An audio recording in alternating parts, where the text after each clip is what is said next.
Hey everybody, how's it going? We're going to talk last night's Cardinals preseason game. We're going to talk the good, The bad and the ugly. So can somebody tell me what it is about playing in the desert against the Cardinals every time weird stuff happens? You're absolutely right, because I feel as though for the past 10 years, it's like we either get blown out like we did last year, or it's just some kind of strange, what is going on type of Remember thing. when Romo broke his finger? Remember when Matt McBride, Pro Bowl punter, broke his foot? And what happened in that game? Oh, dude. The worst thing about that game is... was that the one where we iced our own kicker? David Bueller. Right. Never fails. Oh, man. Yeah, it's always weird when they play in the desert for some reason. Teams always get fired up to play the Cowboys anyway, but they really seem to get fired up to play Dallas. Preseason, it seemed no less, and there was a lot of good stuff that we saw from it. Also, a little bit of bad too. Yeah, it was certainly, I think, a better performance than they had against the Steelers. Mm-hmm. Yeah, definitely. And let's start us off, man. You start us with the good. The good. The first good, Dorrance Armstrong. Nobody could, argue that. The guy has been a pretty good player for us and showed flashes here or there, and he showed a lot of flashes last night. In the first quarter alone, he had 2 sacks. No, I agree. I think it's kind of one of those things where it's when you see the good pros and they don't really have to be in the preseason because they're just dominant over those second string and roster bubble guys. I think Dorrance is kind of at that stage now where he's starting to ascend beyond just an okay level guy. Yeah, I think he cemented his position as the third edge behind DeMarcus and Gregory, for sure. Speaking of edge, another guy that I thought was pretty good was Bradley Anae. I thought he looked excellent. I know we drafted him pretty low, in that year's draft, but he's shown great flashes, and I think a year of being kind of on the practice squad has really stepped his game up.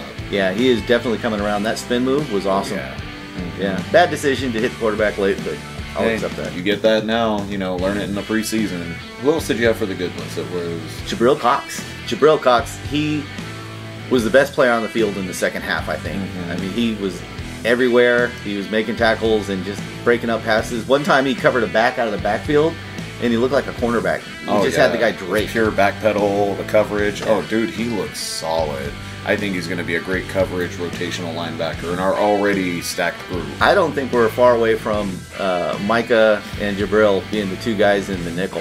Yeah, outside of LVE and Jalen. Yeah. Another good, give him his due, because we were pretty harsh on him last week. Niswander, the kicker punter. Yep. I personally don't see him keeping a roster spot just because Greg DeLeg pretty much has it and he's already on payroll. But, give him his credit where it's due. He played a much better game as opposed to the Steelers last week. He looked very solid. And the bad. Oh, the bad. All right, I'll start us off with the bad because I'm a hater. Someone on the bad that I felt, again, was just very underwhelming was Ben DiNucci. Yeah, I know he had that touchdown pass and the receivers had our only TD in preseason. And I know our receivers had some drops too, but at the same time, it's just in that backup quarterback spot, situational football, we're up with a lead, can you make the right throws? And again, he had less than 50%, of his passes completed. And he's not a rookie. No. And this is the second half of a preseason game. He's playing against dudes. And he could not shine. And, I don't even know if we're going to keep 3 quarterbacks this year, but I doubt it. I'd rather we even just keep Cooper Rush and Gilbert. And if we had to keep 2, probably Dak and Gilbert. Boss man fat. Yeah. I don't think that he had a very good outing. He got beat again and didn't shine. I don't recall any big plays coming where he looked great. No, and like I said, he is a rookie, and corner I've heard is one of the hardest positions to transition into the NFL unless you're just that good. So I get it, and it is going to have a little bit of growing pains, but opposite of him, Deshaun Wright. We thought about putting him in the good, but we just couldn't have a whole lot of good to put in this. He played pretty well. Yeah, I agree. I think that he is clearly ahead when it comes to the rookie corners. Oh, definitely. And I'm excited to see Wright play. I mean, I think he's kind of a plug-and-play guy. You could put him all over the field. Yep. So, yeah, I definitely think that Deshaun Wright has cemented his spot ahead of Kelvin Joseph to this point. Still 2 more games. Maybe that'll change. But, I like the competition because I'd rather not see that easy complacency. I'll go ahead and say it. Steel sharpens steel. Wow, that's pretty insightful. Also in the bad, Dowdle, the running back. He looked so good in week 1 of the preseason, and he just regressed last night. You know, he had 2 fumbles. One luckily bounced right back in his lap, but he did not look good. No, he didn't. And what's crazy is because I thought he was cementing that 3rd running back spot too, and it's just he just fumbled away his chances. Yeah. Especially in light of Jaquan Hardy, his performance in the 4th quarter was awesome. And the numbers don't show it that much. He had like 8 rushes for 32 yards, I think it was. Something like that. But man, he was breaking tackles. He looked like a baby Marion Barber. Yeah, and you know that there is kind of a 3rd running back spot up for grabs. So, you know, just I honestly thought it was going to be Dowdle, but I think the coaches have a little more choices to make. Right. The final bads. There's one more bad we got to bring up, and that's the wide receiver drops. Yeah, started with Gallup on that wide open 3rd and long.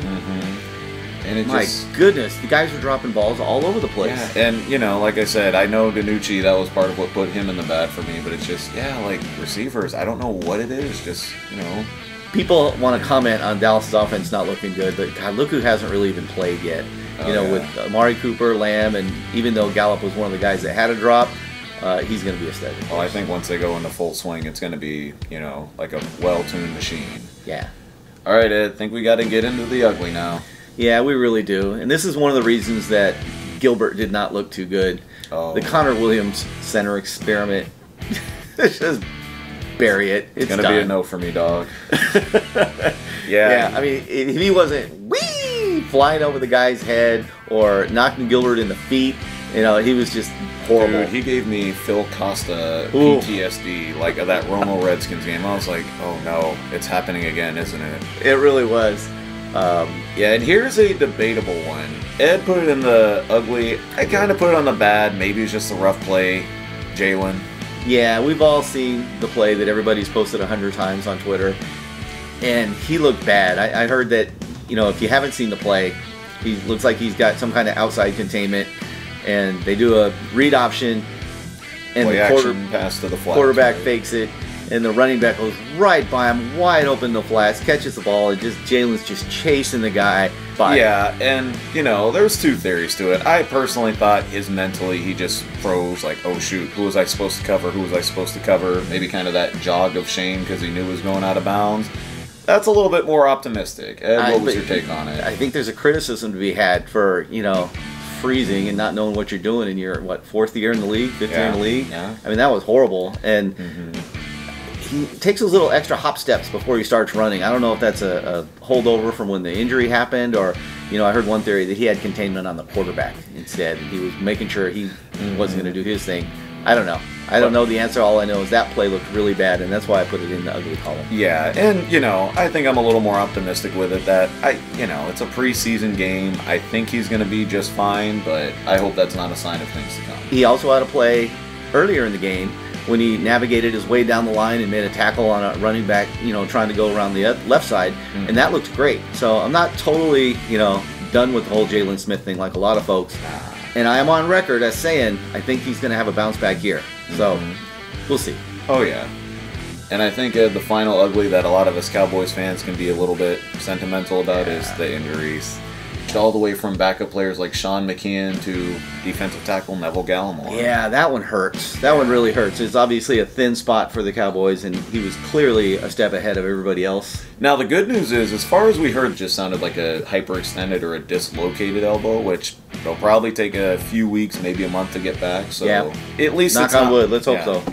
At least it's not like a torn bicep or triceps, but it was rough to see that. And we've been pretty good so far this year about avoiding the injury bug. But all right, so I want to bring up a great, like last week, before we sign off here, and that's Micah Parsons again. Yeah. Again. You know, he didn't have an interception or a fumble or anything like that, but he was all over the place again.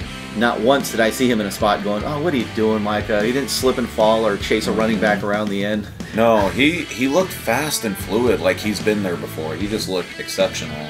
He's going to be special. And I think one of my favorite plays was when he blitzed into the backfield and blew up kind of a guard to get the tackle on the running back. I'm like, ooh. Another play where he navigated around the guard. The guard came out to block him, and he just swiftly stepped around the guy and still made the play. Dude, he's going to be special, man. I'm excited. Absolutely. So, Cowboys fans, let us know what you think. Anything from this game that you kind of saw stand out to you? Any good, bads, or uglies from you? So hit that like and subscribe button, and remember, Every time you do, an Eagles fan cries. All right, everybody, take care. bye.